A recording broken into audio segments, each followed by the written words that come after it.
Renewable Energy Podcast. We'll be talking about hydropower today. At a news conference with world leaders at the beginning of January, President Trump said he wishes that the U.S. would generate electricity from hydropower.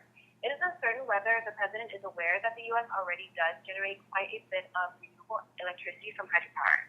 In fact, hydropower accounted for almost half of the energy generated from renewable resources in 2016. Today, we have Dr. Lazowick, a climate scientist from the U.S. Energy Information Administration, with us to discuss more about hydropower. Dr. Lazowick, can you explain exactly what hydropower is for us? Hi, everyone. Thanks for having me. The way hydropower generates electricity is actually quite simple. Water falling from higher to lower elevations turns a turbine, and the energy from this process is harnessed to generate electricity. Hydropower is actually one of our oldest methods of generating electricity, and the great thing about it is that it's a renewable energy source, and it's much cleaner than energy production from oil and gas. So, are there any downsides to hydropower? Unfortunately, yes. Hydropower does have several downsides that need to be taken into account.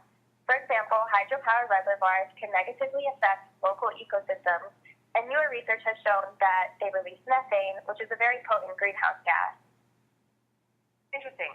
So, given these advantages and disadvantages associated with hydropower, where do you see hydropower headed in the future? So, the issue with hydropower is that it relies on the water cycle and a consistent supply of fresh water.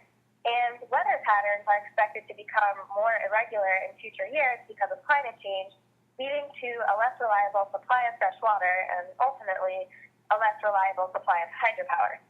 So I think that we should and will continue to generate electricity from hydropower, but I think it's really important that we and other countries invest more in other renewable energy sources, particularly wind and solar energy. Okay, Dr. Lazowick, thank you for taking the time to come and educate us on hydropower today.